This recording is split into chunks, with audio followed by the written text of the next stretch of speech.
Hello, welcome back to Learn Economia. In this video also we are going to look at the ISLM model. Uh, so we have seen the structure of the ISLM model, which emphasizes the interaction of goods and money market. We know that the Keynesian model looks into the income determination by arguing that the income effects of spending determines the output, it was Hicks and Hansen who add to the effects of interest rates on spending, thus income and the interdependence of asset markets of income. So the ISLM model was put forward by Hicks and Hansen, and as per them, higher income rises the money demand, and thus would it influence income interest rates. And higher interest rate would lower spending and thus the income. Spending, interest rates and income are determined jointly by the equilibrium in the goods market and asset market. Asset market, when say asset market, it covers financial market or the money market. Okay. Now, coming to the role of money in the simple Keynesian system, we know that the central proportion of the Keynesian theory of money is that the money affects income by interest rate, and if the money supply increases, the rate of interest falls. And the lower the rate of interest, this would lead to a rise in the autonomous investment and the national income through the autonomous expenditure multiplier. So I have already done a video on the Keynesian income determination and also the Keynesian multiplier. If you have not watched those videos, please go and watch to get a better understanding of the topic.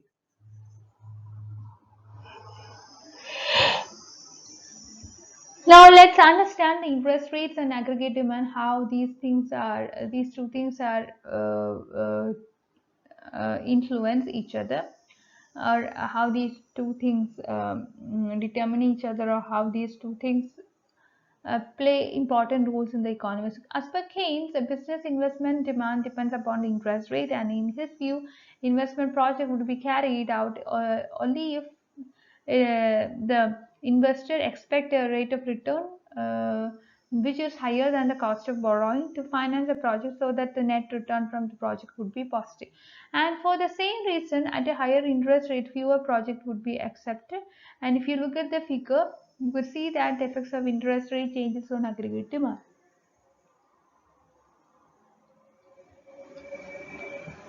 In panel A, a fall in the interest rate from R0 to R, this increases the rate of investment from delta I, that is the change in investment from I0 to I1, and this shift in the desired expenditure schedule upward, and as a result the output increases from Y0 to K in part B, or Y0 to Y1. Now, the Keynesian theory of interest rate shows that the quantity of money plays a key role in the interest rate determination, and also the demand for money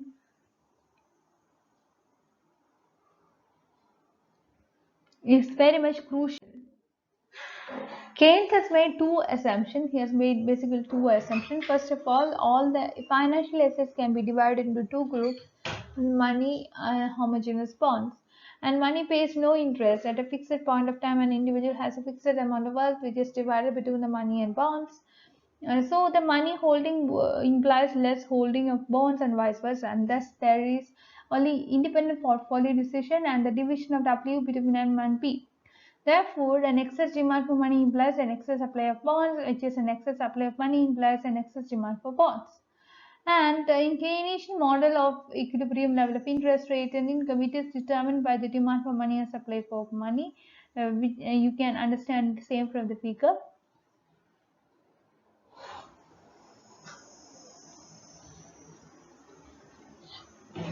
Since the money supply is assumed to be fixed exogenously by the monetary authority or the central bank of a country, the demand for money plays a key role in determining the rate of interest. And now we discuss the factors determine the position and slope of demand curve. You can see that Keynes discussed two separate motives of holding. Actually, he has discussed three separate motives: the transactional demand, the precautionary demand, and speculative demand. Transactional demand means the holding of cash in order to carry out the day-to-day activities, day-to-day spending and all.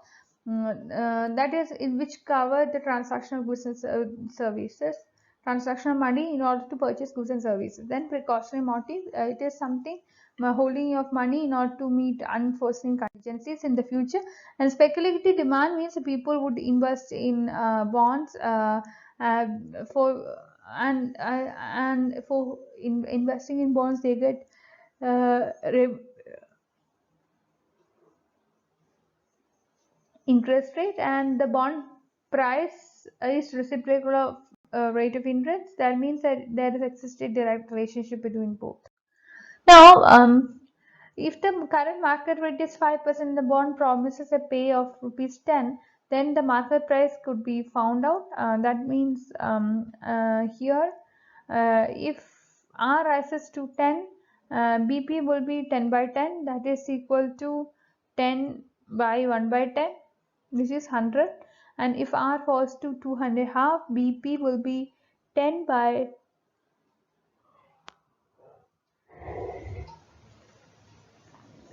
1 by 40, which is 400.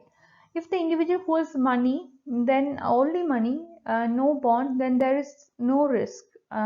Or nor we can say that there won't be any return because you are not holding bonds and you are not holding any kind of risky asset. That means that you are getting only less return. In the case of interest rates fluctuations, that means that if it rises or falls, the investor would incur a capital loss or capital gains on the bonds. The expected rate of return on money is considered to be zero, but the expected rate of return on bonds would have two components. First of all, the interest rate R, this plus the expected capital gain minus expected capital loss. Because we cannot predict whether there would be a capital gain or capital loss because there is uncertainty about future. So while holding bonds, the individual has to strike a balance between these two expectations. If the interest rate is expected to fall, the bonds will have a higher rate of return in terms of interest and capital gains, and vice versa. In such a situation, the expected rate of return on bonds would be negative and the money would be preferred to bonds. And the speculative demand for money, we know that it is the money held in anticipation of a fall in the price of bonds. Keynes assumes that when the actual rate of interest goes above the normal level, investors would expect it to fall, and when the interest rate is below the normal level, they expect it to rise. So, this relationship between the level of speculative demand for money and interest rate may be initially illustrated in the case of individual investor, then the case of the market as a whole, which shows the aggregate. Now, for individual investors, the demand curve for speculative balances shown here, which is 9.4 panel A. Here, M1 is equal to M1 plus M11 plus M12, and M1 plus B1 is equal to W1. So, here actually not M1, it's MI. MI is the total demand for money, and MI1 is the transaction demand, and M12 is the speculative demand, and BI is the bond holding, and this is the total wealth. And at the rate of interest above the critical level, which is R, the speculative rate of money or speculative demand for money would be zero. As the interest rate falls below the critical rate, for most individuals, the speculative demand would increase, and this is why speculative demand for curve is downward sloping, and with the smoothness of the curve indicates a gradual increase in the speculative demand for money at a lower and lower level of interest. According to Keynes, it costs money to hold money, and the market rate of interest R is the opportunity cost while holding money. When the rate of interest is very low, most people can afford luxury of holding money. At the same time, when the rate of interest is low, most people, if not at all, expect to write in future. It will in which case the price of bonds will fall. So, in order to avoid the possible capital losses, people prefer to hold as much as possible. And at all rates of interest above what is shown in figure A, uh, here what happens is that the interest rate is expected to fall and the bond price is expected to rise. If the interest rate does not fall much below RIN, then what happens is that the interest ratings on bonds will be greater than the small expected capital loss. So no money will be held and all wealth will be held in bonds. At a very low rate of interest, all investors expect R to rise in the future. So liquidity preference curve gradually flattens out at a very low rate of interest, and reflecting that at this rate, most or even all people accept capital losses on bonds that outweigh interest earning. So at this rate, all existing all the existing wealth are held in money, and so speculative demand for money will become inelastic, and any increase in stock of money by central bank would be absorbed by the people in the form of liquidity balances. So this means that speculative demand for money becomes completely elastic in the form of graph, and a completely elastic part of M2 is known as the liquidity trap situation. And here Keynes argues that in a depressed economy which is experiencing liquidity trap kind of a situation, the way to stimulate investment is to increase government expenditure and or to reduce taxes in order to increase aggregate demand and improve business confidence about prosperity, which would further lead investors to invest. In short, the term liquidity trap was used by Keynes to show a situation that means at a lower rate of interest, where speculative demand for money becomes almost completely elastic. This type of situation is normally observed during depression and in informal times. Speculative demand for money seems to stop downward. Now, coming to the total demand for money, we know that the total demand for money would include the speculative demand, precautionary demand, and transaction demand, and this will take into account the interest rate and income as well. And the effect of the increase in the money supply is that when money supply increases from M0 to M1, this will create an excess money supply, and we have to increase demand for money in order to make the economy come to the equilibrium position again. As a result, the price of the bond would rise and equivalent fall in the interest rate would be there, and interest rate fall from R0 to R1. In other words, you can see that the increase in the demand for bonds, a decrease in rate of interest supplies of bonds offer to be able to sell their bonds. So fall in the R would cause the demand for money to rise, and a new equilibrium would be reached in the money market at the interest rate R1. Now, coming to the case of theory and practice, you can see that the whole Keynesian theory is based on the assumption that money pays no interest and still money is held for transaction purpose. Also, we can see that in sometimes it is so. And at present, due to various developments in financial market, interest is paid on several types of money. It is in fact quite contrary to Keynesian assumption that bonds are the only interest-bearing asset. But the very fact that some components of money pay interest does not alter the Keynesian theory of money at all. In fact, even for those components of money supply that pay interest, the rate of interest adjusts over only partially to change in the interest rate of bonds, and therefore we can continue to assume that Keynesian demand function would be downward sloping. The money demand depends negatively on rate of interest, so the emergence of interest paying money does not have any implications upon the conduction of monetary policy.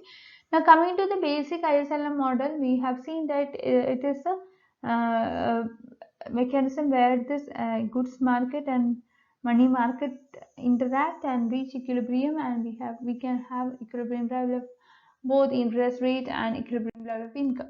And here we assume that there is no change in the policy variables such as money supply and government expenditure, taxes. We also take sure that autonomous influences on income are interest rate, states of business expectations that affect the investment is fixed. We see that these policy variables are exogenous in nature, so these are outside variables. Now, coming to usefulness of the model, this model classes how interest rate and aggregate output are determined when price level remain fixed. Although it's shown quite clearly that the economy will move towards aggregate level of output, there is no reason to assume like that. And if the unemployment rate is very high, government policy makers want to increase the aggregate output to reduce it, and ISLM apparatus is considered to be one of the important tools for using this. So coming to the limitations of ISLM model, the model is not free from criticism. The serious limitation the model faces is with respect to analyzing economic events and the requirement of constant price level, which we could see that it reflects our failure to deal explicitly with the production side of the economy. Now, also you would see that the price level allowed its change. We showed that ISLM model presents by using Keynesian framework and aggregate demand side of the economy. So that's all. Please like, share, and subscribe to the channel for more videos. You are welcome to my Telegram group and Telegram channel to share your doubts.